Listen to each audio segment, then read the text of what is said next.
This episode is brought to you by Aspire Healthy Energy. Find them at aspiredrinks.com. If you're like me, you want energy that actually feels good without the sugar crash or the jittery buzz that comes with most energy drinks. That's why I love Aspire. With 80 milligrams of natural caffeine from green tea and guarana, about half the caffeine of most leading energy drinks, Aspire delivers smooth, steady energy that lasts. No jitters, no crashes. Plus, it's zero sugar and 0 calories, and packed with B and C vitamins, biotin, and ginger to support your focus and metabolism. The flavors are seriously good. Mango, lemonade, raspberry, sweet cherry. You'll actually look forward to cracking one open. And here's the best part. I've arranged an exclusive deal for my listeners. You get 20% off your entire order. This is the highest discount out there, and you cannot find it anywhere else. Just go to aspireenergydrinks.com and use my promo code ZeroSignal at checkout, or click the link in the show notes where the discount is applied automatically. That's aspireenergydrinks.com. Promo code ZeroSignal. Fuel your day the healthier way.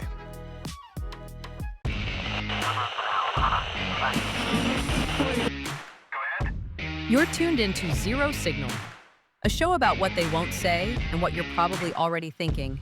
No fluff, no filters, no bullshit. Let's crack it open. At this time, I'm going to ask you to fasten your seatbelts.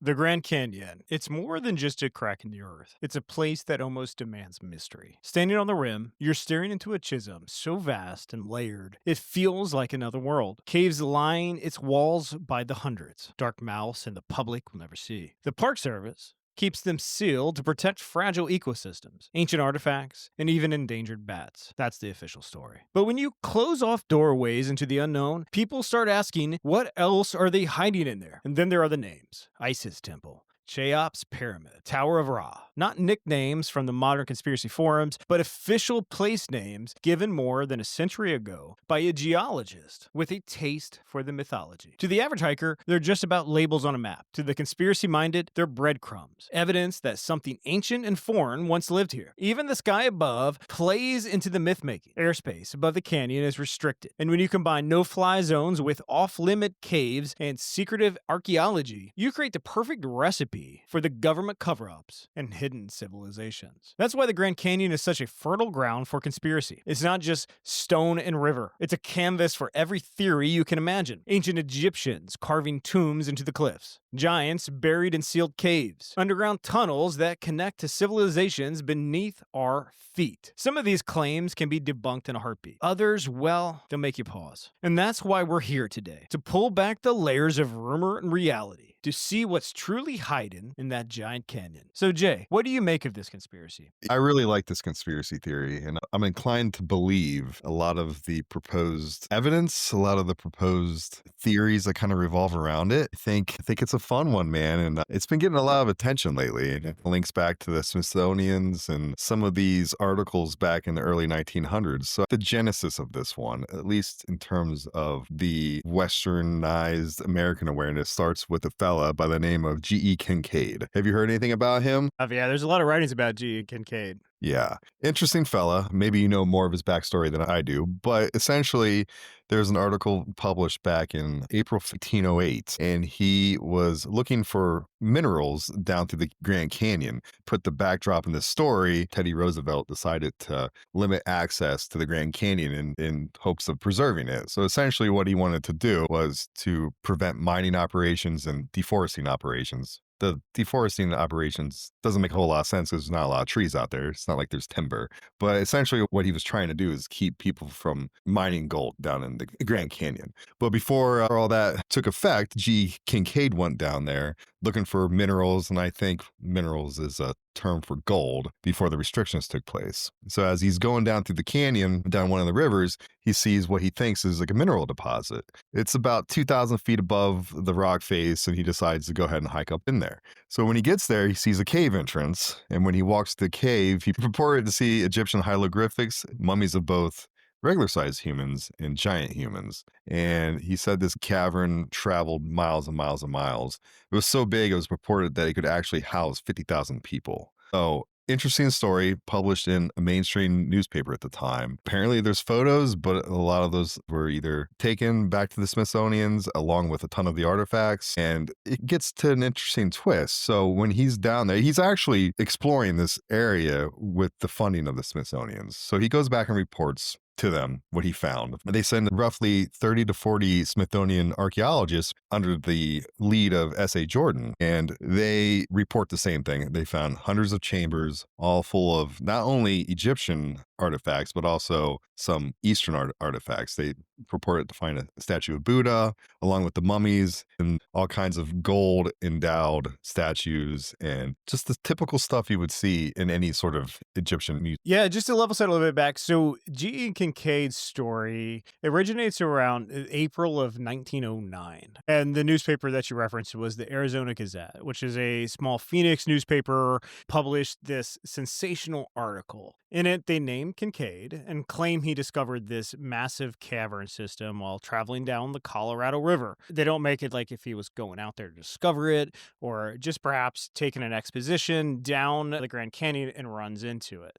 But the cave he discovers wasn't just any cave. According to the story, it held mummies wrapped in cloth, statues and copper weapons, mysterious hieroglyphs, and entire chambers carved into the rock. It was described as this subterranean city and an ancient world really frozen in time. The article went even further. Named Professor S.A. Jordan arrived to lead supposedly the Smithsonian archaeologist named Professor S.A. Jordan arrived to lead an excavation. The story suggested that the Smithsonian had quietly taken control and cataloged the artifacts, and then sealed off the cave so nobody else could get there. After that, silence. No reports, no artifacts ever displayed, no coordinates to prove the site existed. This is where, in my opinion, the conspiracy really takes root. If the Smithsonian didn't find ancient Egyptian or Asian presence in North America, why the hell would they hide it? It's not because such a discovery would rewrite history, challenging the mainstream archaeology and upsetting the powerful institutions. To this day, the internet forums and YouTube documentaries keep the legend alive, pointing to the canyon, the Egyptian-sounding landmarks, Isis Temple, Cheops Pyramid, Tower of Ra, as proof that something was going on there. For me, when I dig into the facts, the cracks do appear a little bit. The Smithsonian has publicly stated that there's no record of G.E. Kincaid, and let's be frank, if they're trying to hide something, they would probably hide his name. They also said there's no Professor Jordan and no expedition into the canyon that occurred in 1909. Researchers like Don Lego, respected Grand Canyon historian, really have combed through the Smithsonian archives and the Arizona Gazette's publication history and other period newspapers. What they found is that 1909 piece fits neatly into a broader pattern of the earliest 20th century lost civilizations newspaper stories that were going around during that time. Articles meant more to sell papers rather than report facts. These hoaxes were common at the time, playing into the American appetite for adventure tales and exotic discoveries and these kind of archaeological mysteries. The story refuses to die, and I understand why. Because if they discovered something really important there, as G.E. Kincaid reportedly did, even though the Smithsonian is trying to cover it up, what's the purpose behind it? Perhaps they're trying to say that the official narrative that our education system likes to feed us, that evolution is the mainstream, perhaps they discovered something more important. Perhaps they discovered something that speaks to the Christian narrative of creation and Noah's flood. And that's what I go back to. What are they trying to hide? Because there's a lot of miraculous discoveries that were discovered during Kincaid's time there, along with others that we see along the route. So it's a really fascinating story, but for me to find this person actually existed, it was pretty hard to find that fact. Yeah, I mean, I think the further you go back in time, especially in the early 1900s, all those records are written. And it doesn't take a whole lot of effort to find the written record and pull it from your file cabinet. It's so much easier to make somebody disappear and to remove an expedition from your files than it would be today. Everyone today has phones, there's internet, information flies back and forth in milliseconds. Back then, I'm sure there are plenty of people that have some fantastic stories that we'll never know about because it's their hand journals that either waste away the time, got burned up in the fire. You know the story of the Library of Alexandria, the halls and halls of records from antiquity that was burnt by the Romans. There's a ton of information there that was transcribed onto scrolls or into parchment. And it's not a whole lot different than it would be back in 1909. It's easy to make those records disappear. I'm also under the impression and under the belief that the Smithsonian Institute hides a lot of archaeological facts from us that don't meet the mainstream educational narrative. So for me, it's not a far fetched claim to remove these records and to claim the expedition never existed. And the people telling us this, all they're doing is referencing what they can find. And they're just drawing the conclusion. It's not that they're trying to deceive us. They're just saying there's no records exist and we can't find any evidence of the such. Just like if you were a cop and you're looking into a case that happened back in 1945 and somebody came to you and said, hey, I know this person was murdered. But if you go into the files, someone took the file out, you're not going to know any different. It's like, it never happened, or at least we don't have any record of it happening. Yeah, it's a good point. A lot of time has passed since this expedition has occurred, and people hide facts. Have you heard about the giant skeletons that were discovered in this region? Yeah, I did run across some of that.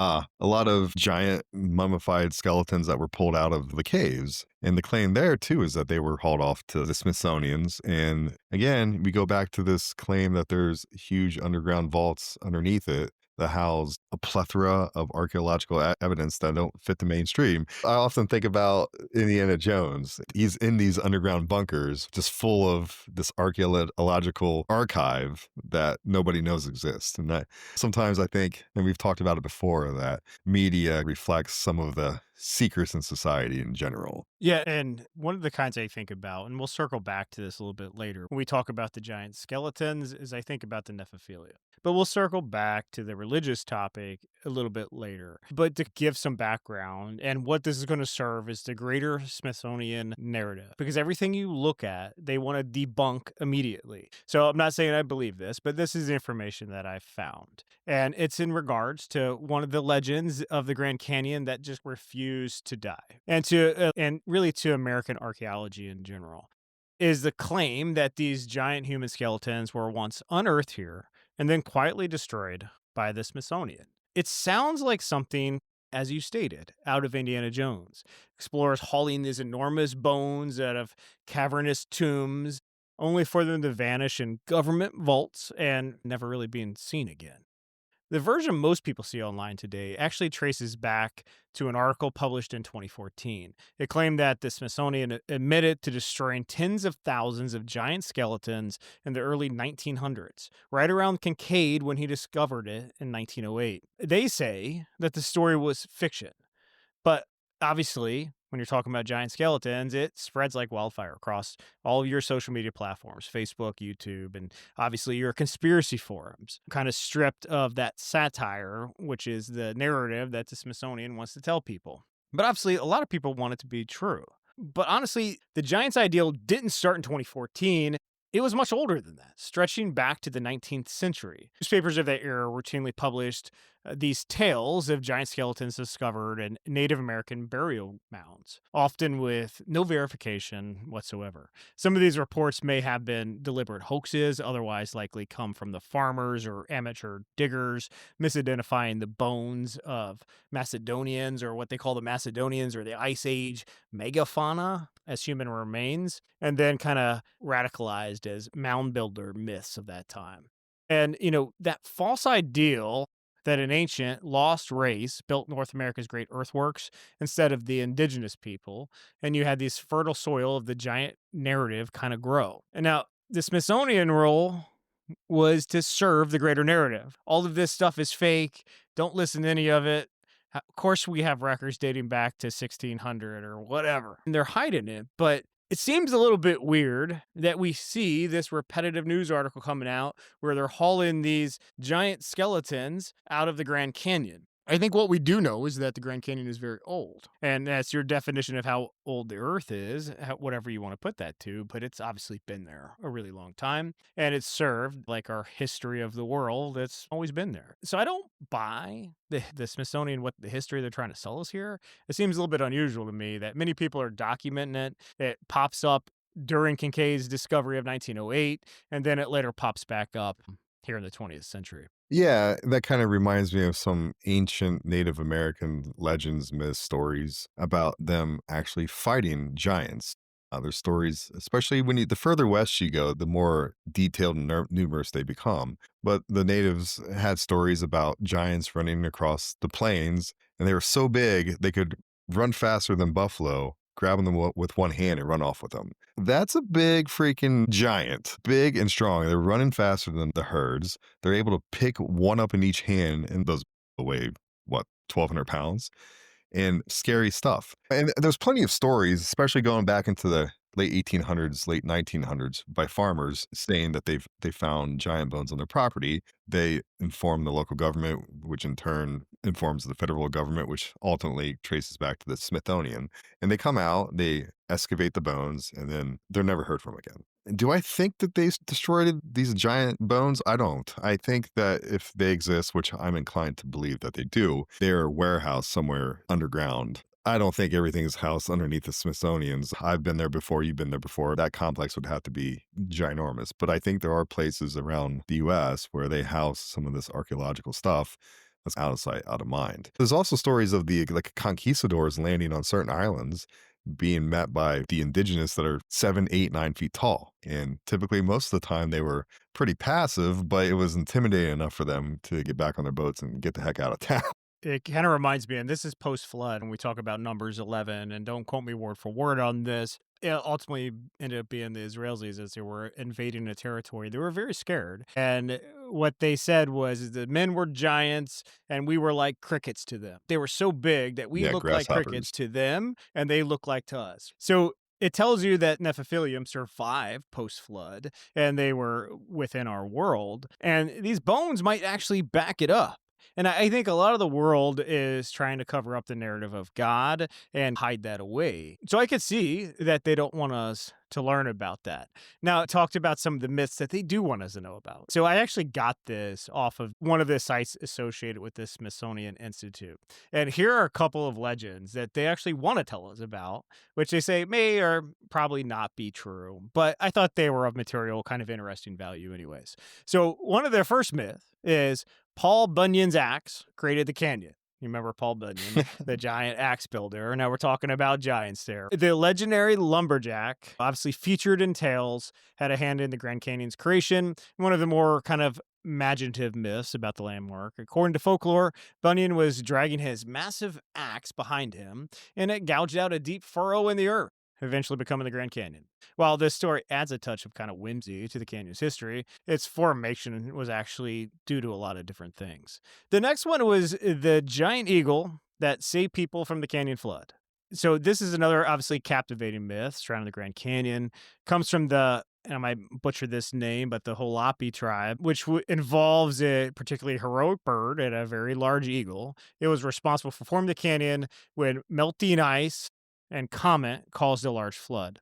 The eagle flew down and courageously rescued the Hopi tribe before the comet hit the earth, carrying them away and moving them to safety. Next, they said Bigfoot may roam the Grand Canyon. The myth surrounding everyone's favorite Sasquatch, Bigfoot, obviously has fascinated people for many decades. This creature also plays a part in the many myths surrounding the Grand Canyon. Reports of Bigfoot sightings have captured the imagination of visitors and enthusiasts, as eyewitnesses have claimed to see the elusive creature roaming in the canyon. The next one was two gods built the canyon. Another myth about the formation of the Grand Canyon comes from the Hopi tribe. It tells the story of rival gods, Cheops and Hakatama, who battled to determine the ruler of the earth. During the battle, Hakatama flooded the entire world. Oh, sounds familiar. Leading to the formation of the canyon. While the flood would have seemingly doomed life on earth, the Cheops put his daughter in a safe place so that she could ensure life would continue after the skirmish. Today, life on Earth thrives, and many visitors to the canyons each year take a picture of this site. The next one was the Egyptians lived in the Grand Canyon. Connection to another culture, one of the most enduring myths. Some people believe that there was an Egyptian city beneath. The legend traces back to, obviously, the newspaper article we were talking about with G.E. Kincaid. And the next one they said is, and it's weird how they rounded out with this one, but people have bad luck with canyon objects. Then they said the belief that removing natural objects from the canyon or stealing cultural relics resulted in bad luck. And this legend asserts that anyone who wrongfully decides to take rocks, fossils, plants, or other objects from the canyon will face misfortune because of their actions. They went so far as to say that people have stolen objects from the canyon, whether it be rocks or something else that they found there, and they end up mailing it back to them because it brought them so much bad luck in their life. So when I look at these stories, what I see is a lot of secular kind of belief systems. We see witchcraft from the bad objects. We see false gods. We see other ways to explain what these giants are, biblical narrative, which I find interesting. They want to talk about everything else but God and try to explain it in a different way. And then they say some of these things are just for fun. But I find it interesting as they always are steering away from God and steering towards the kind of secular world. Yeah, I mean, I heard a interesting podcast called Prophecy Watchers. I'm a big fan of this guy. His name's Steve Quayle. If our listeners are curious, just go to stevequayle.com. He's big into the giant theory, relates it back to Genesis 6. Fun theological fact that maybe some of our listeners don't know. But the giants pre-flood were referred to as Nephilim. The giants post-flood were referred to as Raphaim or Gibberim. So it's interesting how they have different monikers pre and post flood. I often wonder, we understand how the giants were formed pre flood with the fallen angels coming down to earth, mating with women, and the offsprings were giants.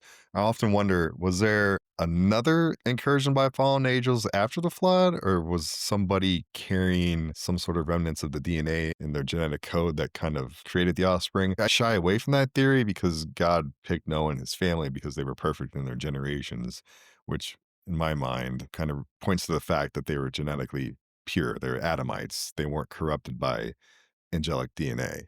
So I often wonder, how did the giants come back after the flood? There are some interesting theories that maybe some of them escaped underground because there's underground cities. I don't know if I believe that because God said he destroyed all life on earth with the exception of the humans and animals that were on the ark. I think one of the most interesting facts that I've come across is that 90% of the Grand Canyon is off limits to tourists. They use the excuse that it's for tribal religious preservation, natural preservation. There's these sacred sites they don't want people trampling over, but 90% of an area that's ginormous and you can't go down. There have been stories about people going down, and then next thing you know, they're in off limit areas, and there's guys in black tactical gear coming down, telling them they gotta get out, helicopters flying over, watching what they're doing. And there are some pretty interesting videos of people flying drones, or there was one that I saw where a guy was, they like hang glide, they jump off the cliffs and they paraglide down the canyons. And in certain parts of his camera, his GoPro, you can see that's very evidently columns and structures carved into the canyon that look very Romanesque, very Egyptians with the ornate columns. Obviously, they're worn down because of weathering time, but they are there. So I find that super interesting. There's also a fellow back in the 1800s named John Powell who took numerous photos of the Grand Canyon. This is back when it really wasn't off limits. And again, you can see these structures carved into the rock face that are very ornate, weathered, but ornate. And they look very similar to Egyptian type architecture back from that period. It's mind blowing to see. Have you heard, and we're talking about the Smithsonian narrative still, but have you heard how these places ironically got their Egyptian names? I haven't, but I find it a bit bizarre that they're all named after Egyptian gods or Egyptian type areas like Mount Isis and what have you. Yeah, it's super bizarre. And again, we're going to continue down in the Smithsonian narrative until we debunk it. But when you look at a map of the Grand Canyon, you'll see the names: Isis Temple, Cheops Pyramid, Tower of Ra, and the Osiris Temple. To me, to anyone primed for conspiracies, these sound like smoking gun evidence of the ancient Egyptian presence in Arizona. After all, why else would, they name these things this? It just doesn't, why would they name them after like gods and pharaohs? It just doesn't make any sense to me. What the Smithsonian says is the truth is far more down to earth. And they said, honestly, just as fascinating. According to them, these names came from Clarence Dutton, a U.S. Geological Survey geologist in the late 19th century. Dutton wasn't just a scientist, he was also a romantic. He wrote about the Grand Canyon in the most poetic terms, describing the cliffs and buffs as natural cathedrals and monuments. To match the grandeur he saw, he pulled from the myths of the world: Egyptian, Hindu, Norse, even the Arthurian legend. In his landmark 1882 monograph, The Tartaria History of the Grand Canyon District, Dutton Christian formations not with dry geological jargon, but with the names carried with cultural weight and mystery. Now, to me, that sounds very convenient. Like we're seeing in 1908, where we discover an Egyptian cave, and all of a sudden we have very Egyptian names that are coming into play. He called one buff the Isis Temple, not because of Egyptians carved it, because of its massive, serene profile, reminded him of the goddess of power and mystery. Cheops Pyramid got its name simply because the buff's flat-topped, steep structure looked vaguely like the Great Pyramid of Giza. Dutton's naming scheme wasn't meant to rewrite history. It was meant to inspire awe. But obviously, here's why the myth caught fire. The names have power. When a visitor or an armchair researcher sees the Tower of Ra on a U.S. map, it feels more than coincidence, and to me, it does too. I think you combine those names with the tales of Kincaid's lost Egyptian caves, and suddenly the canyon transforms into a puzzle box waiting to be solved. And again, we're building on this narrative that they want to sell us, but it seems awfully convenient. Yeah, I ran across an interesting theory, a couple of them. So there was a theory that back when Mark Antony and Cleopatra were about to be sacked by the Romans, that they sent their son out to the west with 50,000 scientists, soldiers, ships to send him away so the Romans couldn't get him. So I thought that was an interesting kind of thread back through ancient history where there's a claim that their son was sent, and they say out west. People draw the conclusion that what that meant was to the Americas. Because there is evidence that the Egyptians were seafaring people and were actually able to, it's a bit circumstantial, but the claim is that they were able to circumnavigate the globe with their boats. Putting some puzzle pieces together with this legend, it's possible that a few thousand years ago that there was a pretty big cohort of Egyptians that somehow made it to America. I feel like it'd be really difficult to cross thousands of miles in North America to get to the Grand Canyon, but it's an interesting little tidbit. And the other claim is you've heard of the lost city of El Dorado, like the Golden City. There are some claims that one of the reasons you can't access a big portion of the Grand Canyon because in fact, the lost city of El Dorado is actually in the Grand Canyon, and the government doesn't want anyone going down there taking the gold, pilfering it, and selling it on the open market. By doing so, if somebody was able to get their hands on all that gold, it would just completely tank the market. Not to mention destroy all the artifacts, if in fact it does exist in the canyon. Yeah, it's interesting, man. We've seen it sail really far. We talk about the Vikings, how far they sailed. Like they went from Denmark to Greenland to potentially Canada to the Americas with very primitive boats at that time. They're able to go everywhere the will took them. I look back at the Egyptian culture, and during that time, heavily influenced by the Nephilium, who brought this kind of forbidden technology down to man. And not too far of a stretch imagination to think that they made it all the way over here. I think it's almost a little bit naive to think that only the Native Americans were here and, what they came from the caveman and nothing else existed before that. Perhaps they existed here and their time ended before the white man showed up. Yeah, the Hopi Indians have the legend of the Ant People or the Star People, and they claim that they weren't the first here or the first in North America. They claim that there was another somewhat advanced civilization that lived here long before they ever arrived. And they talk about that some of these people had great civilizations that were not only in North America, but South America. And this is the interesting part to me, that they learned this knowledge from quote unquote star people. So this old civilization that existed before the Native Americans learned their advanced technology, advanced architecture from star people. And when I hear the term star people, I think of fallen angels because that's who gave humankind a lot of the knowledge that we had after we came out of the garden. A lot of people also say there's Anunnaki artifacts in the Grand Canyon. And to me, Anunnaki, as we all know, is this alien race that comes by on planet X every however many thousands of years. They come down, they do what they do. But I feel like Anunnaki is the secular term, the alien term for fallen angels. 100%. And people just don't know how to describe them. And as we touched on earlier, they survived post-flood.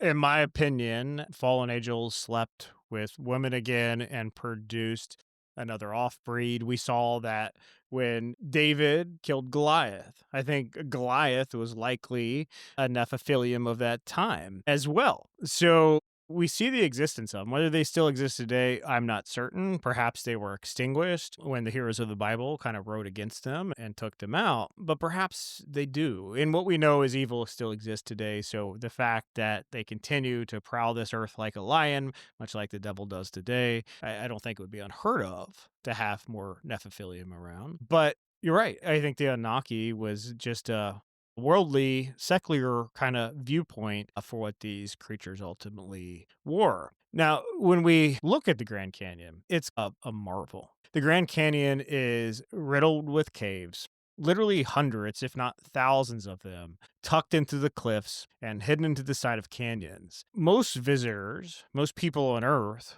will never really glimpse one. And I think that invisibility is exactly what gives birth to some of our theories. The canyons and caves aren't just isolation of pockets of rock. They're entrances to a vast underground network connecting the entire region.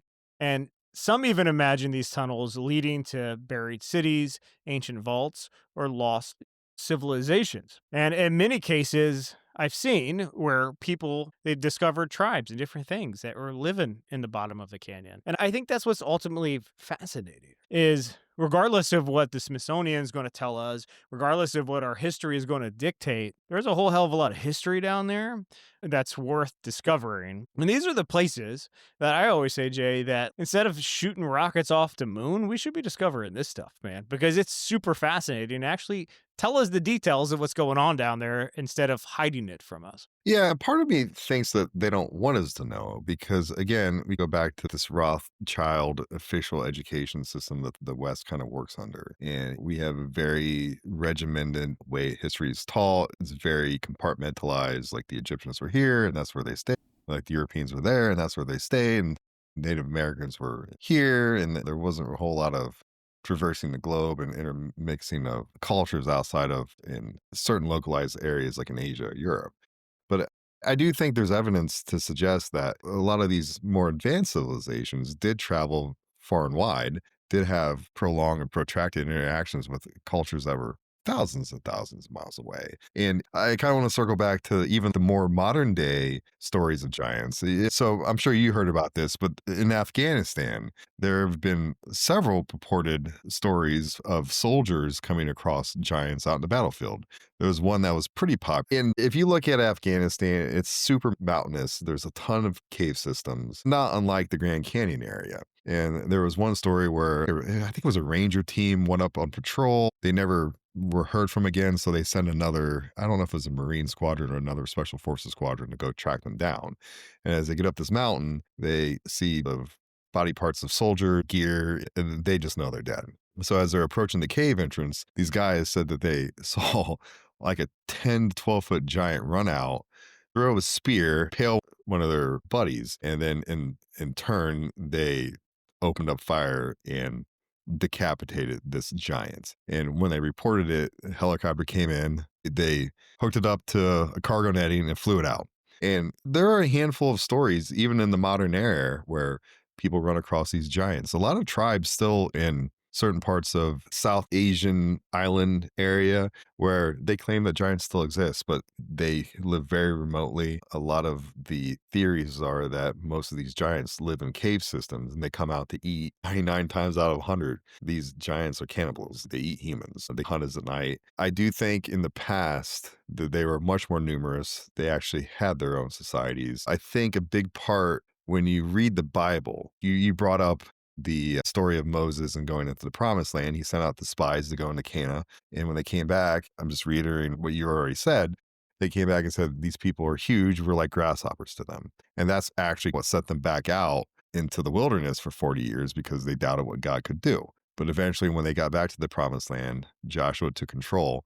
And I think a big part of the Israelites conquering the promised land wasn't necessarily from other humans. It was from either giants or the intermixing of giants and humans. And again, this culture was not only cannibalistic, they were very pagan. They were very evil. They sacrificed their children and that was the Jews were God's army to eradicate this giant culture from the planet.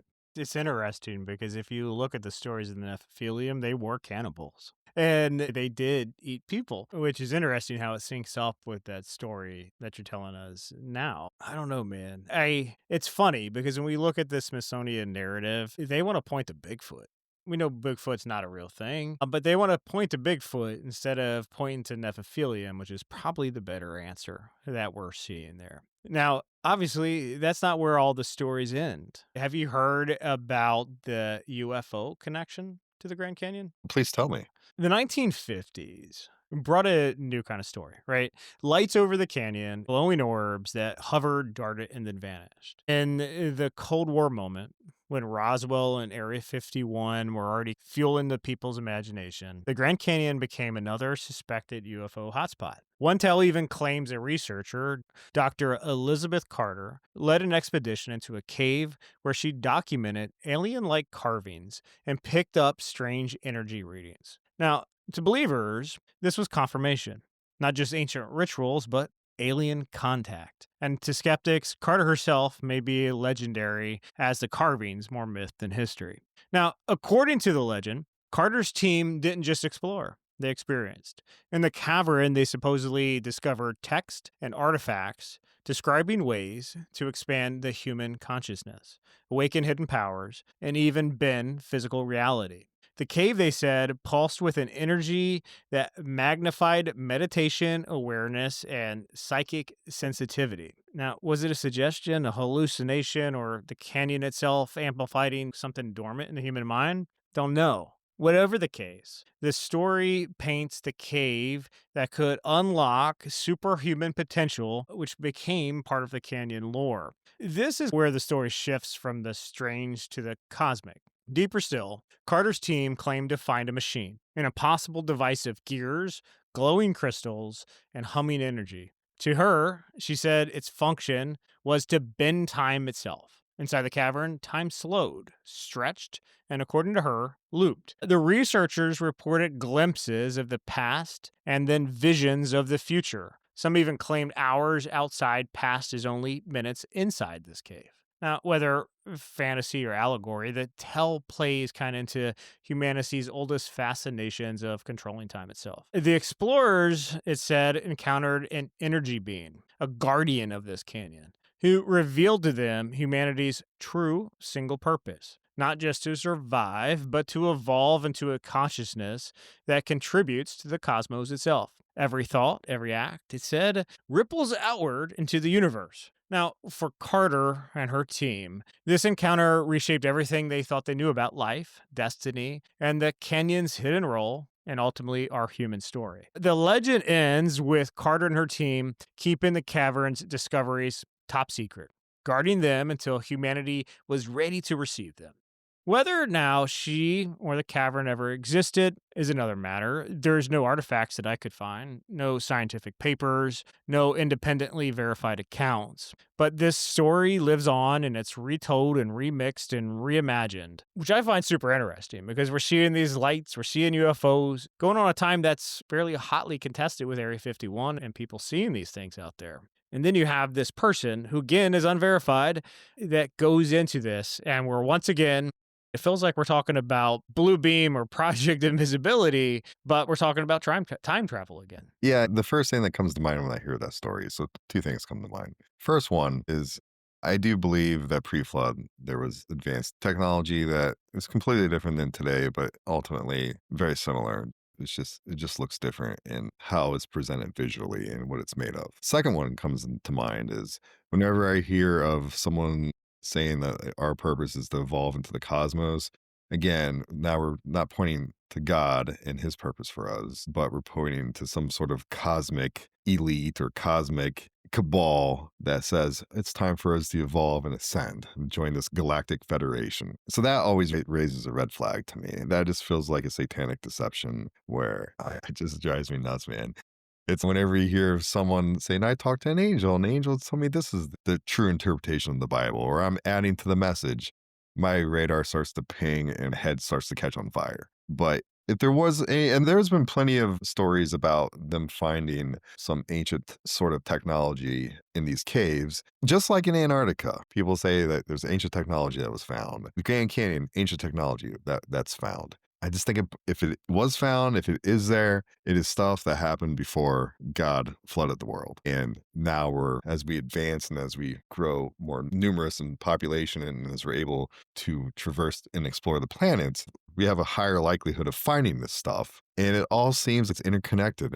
If you start drawing lines on the chalkboard or putting string on a cork board, everything kind of points back to this pre-flood world that existed and the technology that we're starting to stumble across. And we're conflating that with aliens and not giving its due respect as to what it actually was. Yeah, it speaks a lot to me to deception. Deception can be on a grand scale where you're talking about like cosmic and joint all this kind of weird witchcraft stuff, or it could be on a very small scale. Did you hear about the preacher in Africa that tried to convince the world that Jesus was coming back on September 3rd? And thousands of people gathered in this forest because they thought Christ was coming back and that they were going to be raptured, only to find out the guy was full of it. And when you talk about these preachers, obviously he's a false prophet, not because maybe he probably believes in God, at least hopefully he believes in God and Jesus. If you read the Bible, Jesus himself said, nobody knows the day, time, or hour. I think he even said, I don't know the day, time, or hour.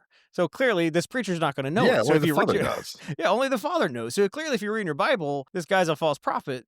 But it's such a small scale deception because he's preaching every week. He's talking about Jesus and God, but he twisted a little bit. And I don't know if he was making money off of it or what his case was for it. He said he actually had a conversation with God and God told him, but God would not rewrite his perfect word in the Bible. And God doesn't lie. Like, Exactly. God's not going to tell you something that's wrong. Exactly. Right. So when we talk about these things, to me, it's about deception. And then obviously the devil's roaming the world like a prowling lion. And deception is his game. Lying is his game. And influence is his game.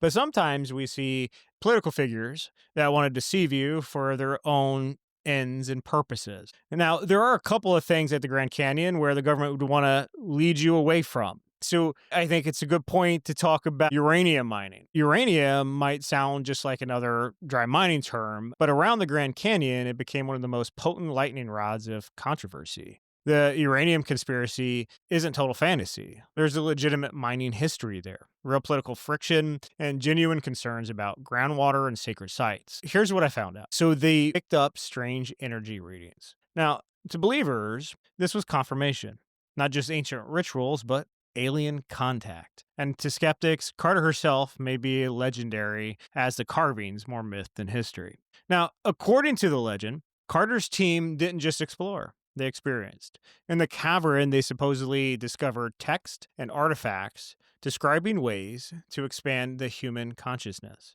awaken hidden powers, and even bend physical reality. The cave, they said, pulsed with an energy that magnified meditation, awareness, and psychic sensitivity. Now, was it a suggestion, a hallucination, or the canyon itself amplifying, something dormant in the human mind? Don't know. Whatever the case, the story paints the cave that could unlock superhuman potential, which became part of the canyon lore. This is kind of where the story shifts from the strange to the cosmic. Deeper still, Carter's team claimed to find a machine, an impossible device of gears, glowing crystals, and humming energy. To her, she said its function was to bend time itself. Inside the cavern, time slowed, stretched, and according to her, looped. The researchers reported glimpses of the past and then visions of the future. Some even claimed hours outside passed as only minutes inside this cave. Now, whether fantasy or allegory, the tell plays kind of into humanity's oldest fascinations of controlling time itself. The explorers, it said, encountered an energy being, a guardian of this canyon, who revealed to them humanity's true single purpose, not just to survive, but to evolve into a consciousness that contributes to the cosmos itself. Every thought, every act, it said, ripples outward into the universe. Now, for Carter and her team, this encounter reshaped everything they thought they knew about life, destiny, and the canyon's hidden role, and ultimately our human story. The legend ends with Carter and her team keeping the cavern's discoveries top secret. guarding them until humanity was ready to receive them. Whether now she or the cavern ever existed is another matter. There's no artifacts that I could find, no scientific papers, no independently verified accounts. But this story lives on and it's retold and remixed and reimagined, which I find super interesting because we're seeing these lights, we're seeing UFOs going on a time that's, fairly hotly contested with Area 51 and people seeing these things out there. And then you have this person who, again, is unverified, that goes into this. And we're once again, it feels like we're talking about Blue Beam or Project Invisibility, but we're talking about time travel again. Yeah. Yeah. Yeah. The first thing that comes to mind when I hear that story, so two things come to mind. First one is I do believe that pre flood there was advanced technology that is completely different than today, but ultimately very similar. It just looks different in how it's presented visually and what it's made of. Second one comes to mind is whenever I hear of someone saying that our purpose is to evolve into the cosmos, again, now we're not pointing to God and his purpose for us, but we're pointing to some sort of cosmic elite or cosmic cabal that says it's time for us to evolve and ascend and join this galactic federation. So that always raises a red flag to me. That just feels like a satanic deception where, it just drives me nuts, man. It's like, whenever you hear someone saying, I talked to an angel told me this is the true interpretation of the Bible, or I'm adding to the message, my radar starts to ping and my head starts to catch on fire. But if there was and there's been plenty of stories about them finding, some ancient sort of technology in these caves, just like in Antarctica, right? People say that there's ancient technology that was found. The Grand Canyon, ancient technology that's found. I think if it was found, if it is there, it is stuff that happened before God flooded the world. And now as we advance and as we grow more numerous in population and as we're able to traverse and explore the planets, we have a higher likelihood of finding this stuff. And it all seems like it's interconnected. I mean, if you start drawing lines on the chalkboard or putting string on a corkboard, everything kind of points back to this pre-flood world that existed and the technology that we're starting to stumble across. And we're kind of conflating that with aliens and not giving it its due respect as to what it actually was. Yeah, it speaks a lot to me to deception, right? Deception can be on a grand scale where you're talking about like cosmic and joining, all this kind of weird witchcraft stuff, or it can be on a very small scale. Did you hear about the preacher in Africa that tried to convince the world that Jesus was coming back on September 3rd? And thousands of people gathered in this forest because they thought Christ was coming back and that they were going to be raptured, only to find out the guy was full of it. Right. When you talk about these preachers, obviously he's a false prophet, not because maybe he probably believes in God, at least hopefully he believes in God and Jesus. If you read the Bible, Jesus himself said nobody knows the day, time, or hour. I think he even said, I don't know the day, time, or hour. So clearly this preacher's not going to know Yeah, it. So only if the you read Father it, does. yeah, only the Father knows. So clearly if you read your Bible, this guy's a false prophet. But it's such a small scale deception, right? Because he's preaching every week. He's talking about Jesus and God, but he just kind of twisted a little bit. And I don't know if he was making money off of it or what his case was for it. He said he actually had a conversation with God and God told him, but God would not rewrite his perfect word in the Bible. But, And God doesn't lie. Like, exactly. God's not going to tell you something that's wrong. Exactly. Right. So when we talk about these things, to me, it's about deception. And then obviously the devil's, roaming the world like a prowling lion. And deception is his game, right? Lying is his game and influence is his game. But sometimes we see political figures that want to deceive you for their own ends and purposes. Now, there are a couple of things at the Grand Canyon where the government would want to lead you away from. Right. So I think it's a good point to talk about uranium mining. Uranium might sound just like another dry mining term, but around the Grand Canyon, it became one of the most potent lightning rods of controversy. The uranium conspiracy isn't total fantasy. There's a legitimate mining history there. real political friction, and genuine concerns about groundwater and sacred sites. Here's what I found out, right? So the orphan mine, mining inside the canyon's boundaries. The Grand Canyon has had a mine within its own borders, which was called the Orphan Mine, located on the south rim between the Maricopa Point and the Hermit Road. The claim was originally patented in 1906 by a guy named Daniel Hogan. In the early to mid 20th century, miners worked the site selectively for copper and other materials. By 1951, geologists discovered significant uranium deposits in the same zone. By 1956, uranium production began in earnest in the Orphan Point. Over the years of active operation until about 1969, estimates suggest the mine produced on the order of about 500,000 tons of ore, yielding about 4.5 million pounds of uranium oxide. Even though the mine's head frame is gone now and many structures have been removed, contamination remains in the soils and below the surface. And NPS has done remedial cleanup and site investigations. I think the last one was in 2016 to understand the residual radiation and metals in the soil. That's a big thing, and as part of the whole atom bomb. So I could see why the government would want to steer people away from this site because there's a whole lot of materials that people really shouldn't be getting their hands on. And then we talk about the Roosevelt connection to the canyon. Teddy Roosevelt visited the Grand Canyon in 1903, right before it became a national park. At that time, mining, ranching, logging interests were really carving into the canyon's resources, and there was little regulation to really stop those people. Roosevelt, already known as a passionate naturalist and conservatist, was struck by the canyon's scale and majesty. He just loved this place. He called it one of the greatest sights every American should see before they die. During that trip, he gave a famous speech at the South Rim where he urged Americans to preserve the canyon in its natural state. His words were pretty powerful. Leave it as it is. You cannot improve upon it. They just have been at work on it, and men can only mess it up. That sentiment became one of the most quoted lines in American history. At that time of Roosevelt's visit, the Grand Canyon was not yet a national park.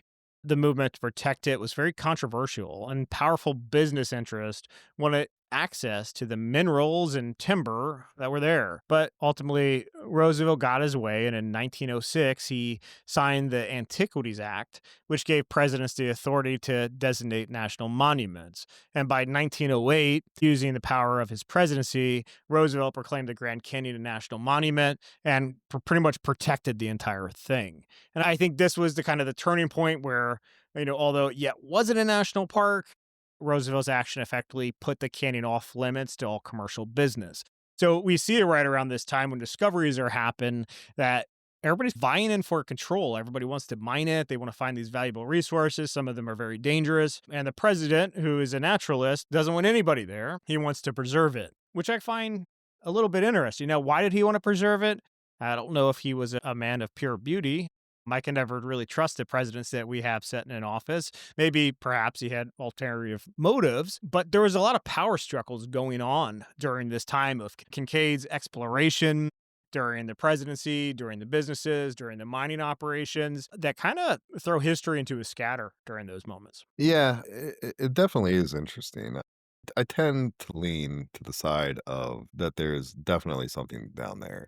There's plenty of national parks that are enormous, and you're allowed to walk through them all you want. There's really no restrictions to where you can and can't go. You might have park rangers that give you crap and say you can't go there, but there's not a lot of park rangers in some of these areas. They're so vast. For there to be so many stories about people going off the beaten path and then being confronted by somebody to say you have to turn back or that they're being observed from overhead, it's just weird that you would block off 90% of a park. There's so many people out there that are just adventurous and they're outdoorsmen and they just like to explore and just to be restricted like that. And I get it. It's a canyon that's 6,000 feet deep at some points and it's super dangerous and it's prone to flash flooding. But when has it ever stopped anyone? And why is it so restricted? It's not like it's a military base, or is it? I don't know. Maybe there's an underground military base there or something. But to me, it's something there that doesn't line up with the mainstream history narrative. And I'm inclined to believe, and I do believe, that there are definitely giants at some point in our history I think they were pretty numerous. It's also interesting that a lot of the Native Americans share a lot of type tenets, like allegory with the Egyptian culture. And you can see the pyramids in Egypt, and you can see that they're a little bit different, but they're pyramids in the United States, maybe not in the same form that they are in Egypt, but you see them in South America, like they're step pyramids.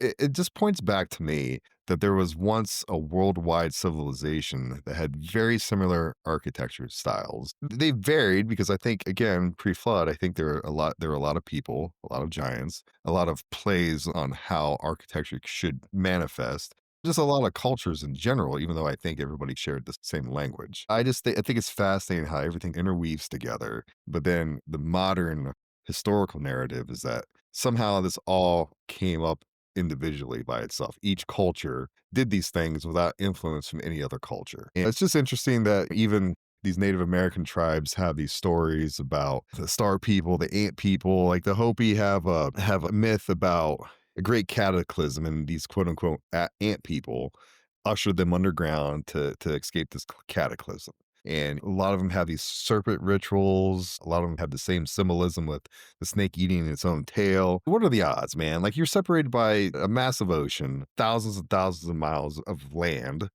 and you have the same motif being shared amongst just about every culture. You can even look at the Asian culture and draw inferences to the dragon, the snake, the phoenix. It's just wild, man. And I don't think it's not a big logical jump to suggest that at one point we all shared the same basic culture, same basic language, the same basic technology, but it just manifested in different ways. Just like if you go to Asia, like the architecture is different than it is here in the Western world, but it's still similar. Just the artistic presentation of it is different. Yeah, I think a lot about the time when we were kids visiting Mexico.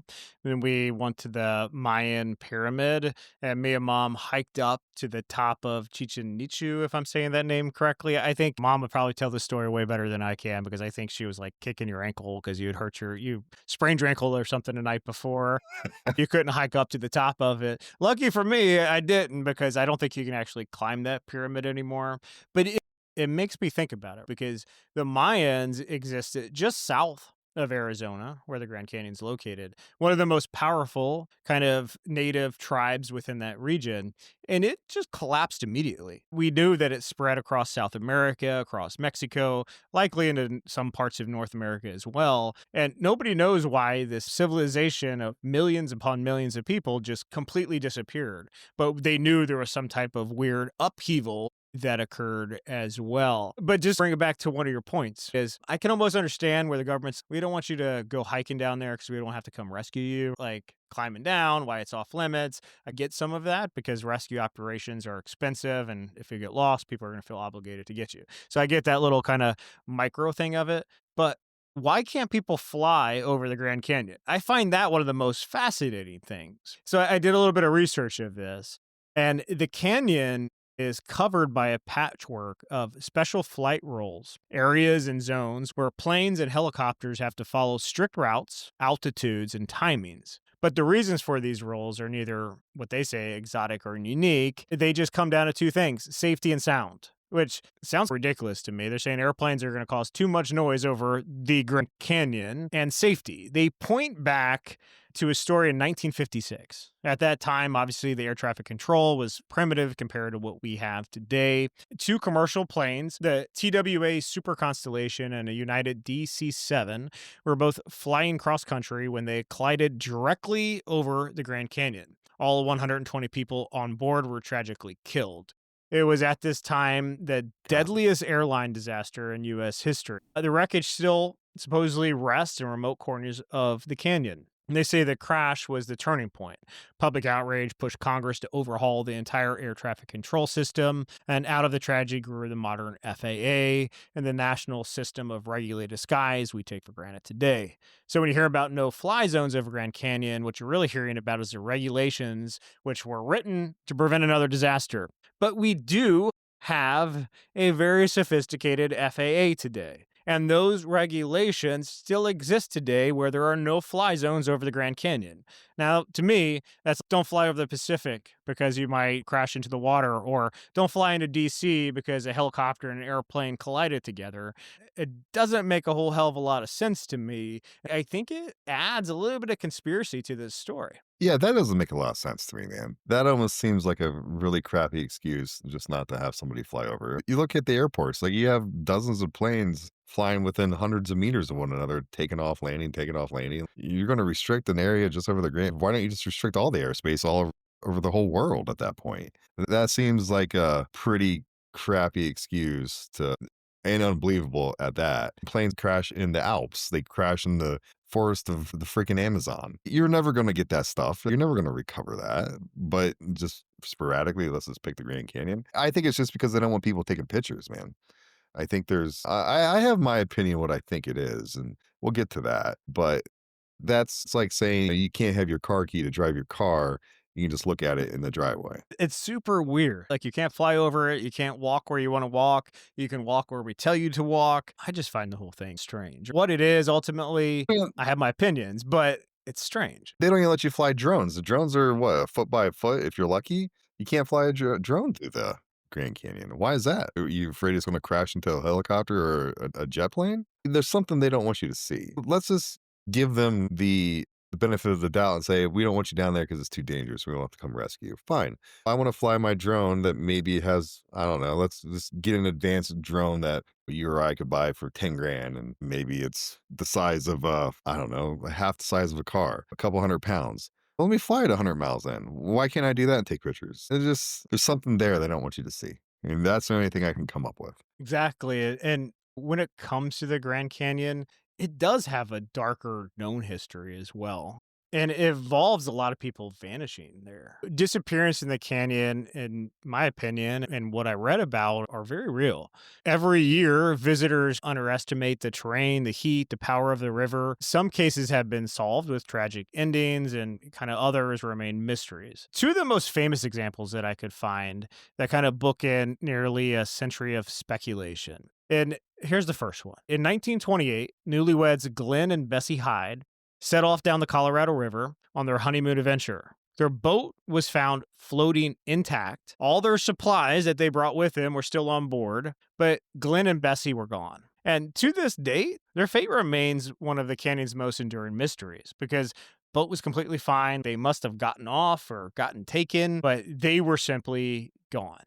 And then we fast forward to 2015. Morgan Heimer, which is a young river guide at that time, was last seen near Pumpkin Springs during a commercial rafting trip. And he once again vanished. An intensive search with helicopters, ground crews, and river teams found absolutely nothing, and his case still remains open. Stories like these really feed the work of David Paulides, which is a former police officer turned into an author and filmmaker. Created the Missing 411 series. I'm not sure if you heard about it, which argues that disappearance in the national parks across North America from these kind of disturbing patterns. David highlights strange circumstances, people vanishing within minutes, bodies found in hard to reach places, or these cases with eerie similarities. To his audience, the Grand Canyon became one of the very many hotspots of unexplained vanishing. But critics point out the problems. David rarely provides full case details and often leaves out very important facts about the law enforcement's kind of search and rescue teams that they put on record. But to me, there's a whole hell of a lot of people that has disappeared in the Grand Canyon. And to me, that kind of just adds to the conspiracy.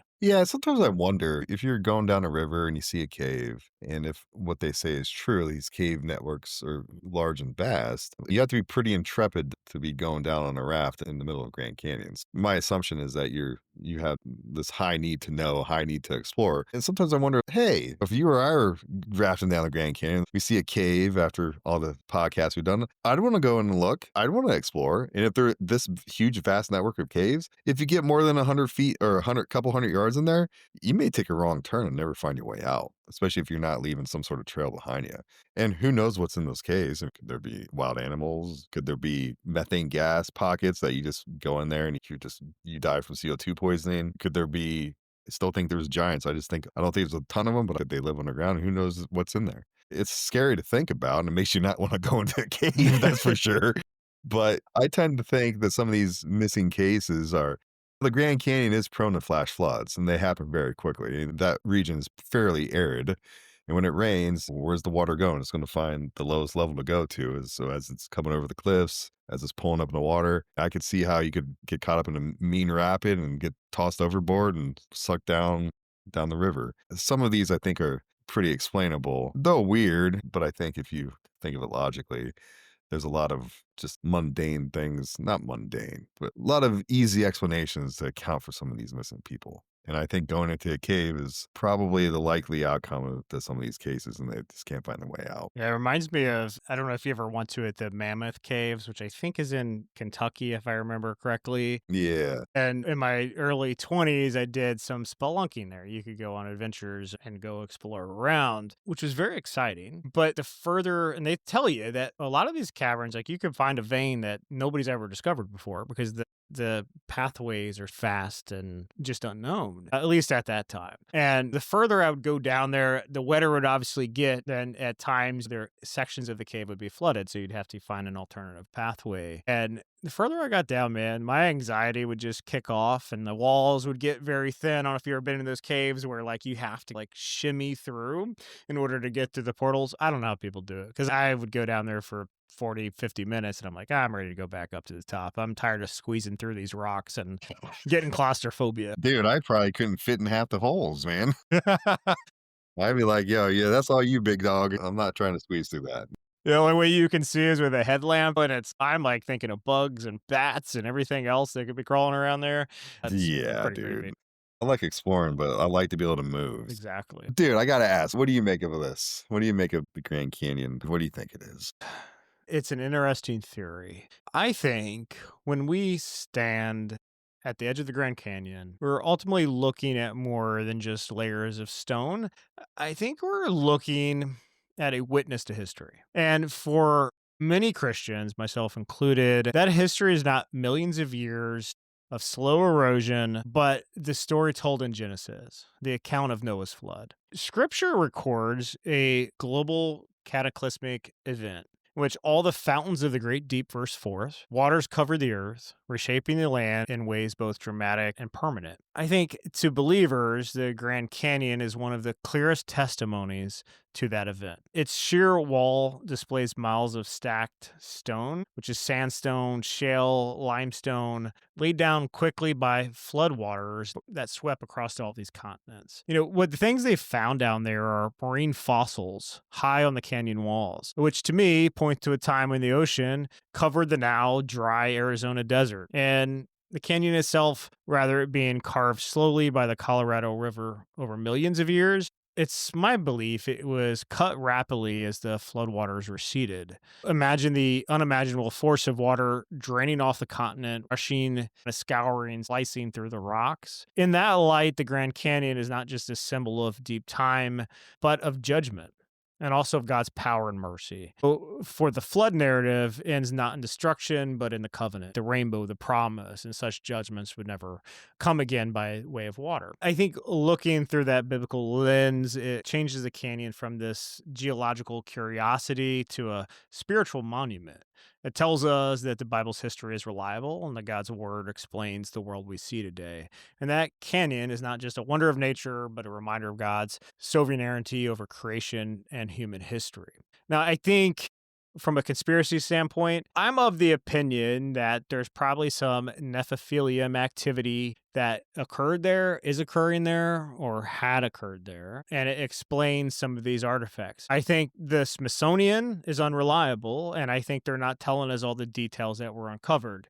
And instead of telling us facts, I think they're burying them under their own particular lens of the story that they want to tell, which is ultimately evolution and the Big Bang Theory and all these different things that they want to lead you astray and lead you to believe. I buy into this one a little bit. Don't buy into the UFO thing. I think that's a little bit hokey for me, but I do buy into the spiritual lens. And I wonder, and I'm of the opinion right now that it's one of the greatest artifacts where we can point to that says God created this world. And we have a lot of interesting facts that can point to that, whether it be the fall of man, the fall of angels through the Nephilim. Because if you look at the Grand Canyon, why are things of the sea being discovered in the walls? It just doesn't make a whole hell of a lot of sense why that would be there unless you follow the creation narrative. And as we went through it and as you recounted, these tribes are talking about star people. They're talking about things they didn't quite understand. Perhaps they didn't get the word of God before they started to encounter it, but they're also talking about Nephilim. And so I think and again, I look through the world through a biblical lens, but I buy into some of these details. Yeah, man, I agree with you. I think a lot of people conflate alien technology with fallen angel technology that was given to us pre-flood. They are not the same. They're different in definition and in theory. I do believe that the Grand Canyon was carved out in a matter of days due to God's judgment. I don't think it took millions of years to do that. I actually watched an interesting documentary on Amazon, and there's plenty of geological evidence to suggest that it happened in a matter of days, weeks, and not in the matter of millennia. I'm under the impression, I'm just shooting from the hip here. I wonder, and this is just a part of my brain looking at it through, like you say, a biblical lens. I wonder at some point if the Nephilim and the fallen angels knew that the judgment was coming. I don't see how they wouldn't have known. I think there was plenty of apocryphal evidence through the book of Enoch that they knew that they were going to be judged and they knew that they were going to be wiped off the planet. If you ever get a chance to read the book of Enoch, it's a fascinating, in my opinion, pseudo historical document. And they asked Enoch to talk to God and ask them to spare judgment and forgive them. And Enoch's, yeah, I'll go ask. And essentially, God said no. It's like, you try to corrupt my creation, tried to, and all the Bible is foreshadowing to Jesus Christ, God's ultimate plan for forgiveness for the original sin. And I think Lucifer and the angels hate us so much that they wanted to pollute our gene pool so that Christ could never be born.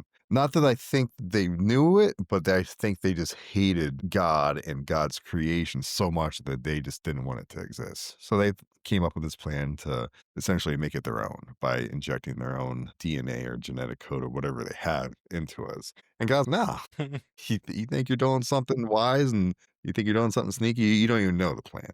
So a part of me thinks that, and I've said this before on the show, and I do believe this. And again, it's not a matter of salvation. I do think that when the flood happened, it talks about the waters of the deep bursting forth. I do think the earth expanded. I don't think we had these massive oceans. I don't think we had the Pacific. I don't think we had the Atlantic. I think the earth was much smaller in circumference. And I am under the belief, and I could have my opinion changed, that most of what the earth was landmass with lakes and rivers and all that.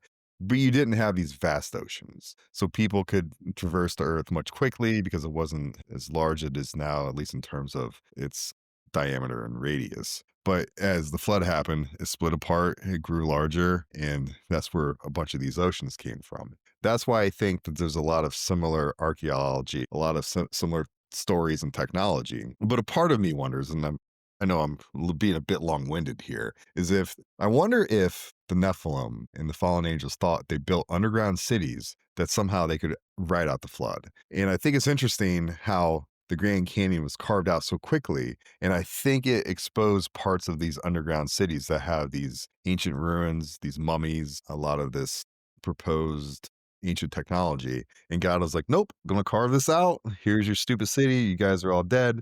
Now here's a testament to what you guys did and to what I can't do. There's nothing you can do to override my grand plan to save the human race through my son. So I wonder if I don't think, and I think as time progressed, people found these caves. Heck, people may have even deposited some of their artifacts from different parts of the world into them. And I wonder if that's what we're seeing. Yeah, it reminds me is we're all trying to be kingmakers. And what I think the ultimate story of good versus evil is that we're trying to overcome God by replacing him, by being our own versions of God and controlling the narrative and controlling creation and controlling building. And you can never do that. Like, it's the greatest lie on earth. And As wise as they said the Nephilim were, because they brought down forbidden knowledge from heaven and led people astray, but they had advanced technology. But as wise as they were, they can't hide from God. And it's a good point. Perhaps they were building these underground cities and they were trying to find a way to seal it off and protect themselves from the floodwaters. Maybe, but they saw what making kings were. They failed. And if they're still around today, don't know. I know the devil's prowling, but I don't know if these particular breed is around. They will learn it again in the long run. But what do you want to leave our audience with today? Man, the same thing I do every week. I don't think that will ever change. Maybe it will. Jesus loves you. We love you. I love you, brother. And the most important thing, man, is study the Word of God. Ask for wisdom and discernment. I think if you look at history enough, you'll see so many puzzle pieces that fit together, and it points back to a lot of the stuff that we see today. A lot of the congruencies between cultures, they all kind of point back to one that existed pre-flood. And I'm just going to say, I know. It existed pre-flood when Noah and his family got off the ark. They obviously knew the histories. They obviously knew the stories, though Noah may have carried the flag to what we are today. I think his sons and their wives fell back into the old ways and took up the old cultures and spread the old stories. And that really just re-expanded back all over the world. And I think a lot of the stuff that we see with the Egyptians, I think that was the pyramids with some of the markings on the walls, some of that technology that I think exists. I think a lot of that was just a reinterpretation or a people just taking on that guise because that's what they knew and that's what they started to present themselves with again. Point. I think in closing, it reminds me of a story. They say the devil wept when Jesus was crucified. Not because he cared about Jesus, because quite frankly, he probably didn't, because he knew he was doomed. Have discernment. Question everything and have understanding. Everything that the government's telling you, everything that museums are telling you, the narrative that they are feeding you ain't always accurate. So lead with discernment. Until next time, like, subscribe, follow, reach out on our social medias. And until then, we're Zero Signal. I just want to say one thing. I think when Jesus was crucified, the devil thought he won. I think the devil wept when Jesus came back to life because I don't think they were expecting that. I think that was when they knew they were screwed, bro. That's when they knew. They thought they won. Then Jesus came back and they were like, I had no idea. But anyway, with that said, you guys have a great night. We've hit the 0 hour. That's a wrap on this week's transmission. New episodes drop weekly, so stay tuned and don't miss the next signal. Follow, subscribe, and spread the word. You've been listening to Zero Signal. We're out. This episode is brought to you by Prep Starts Now, because life doesn't come with a warning. When an emergency strikes, whether it's a power outage, natural disaster, or even a medical scare, the last thing you want is panic. Prep Start Now empowers families to be ready with the right tools, knowledge, and confidence. They're about smart planning so you can focus on protecting your family instead of scrambling for solutions. Their shop has everything from first aid kits and water filtration to backup power and essential gear. Plus, their Prep Academy makes it easy to learn emergency skills with simple guides and quick tips anyone can follow. I've arranged an exclusive 15% discount for my listeners. Just go to prepstartsnow.com and use promo code ZeroSignal at checkout, or click the link in my show notes where the discount is applied automatically. Don't wait for the next crisis. Take action today. That's prepstartsnow.com. Promo code ZeroSignal.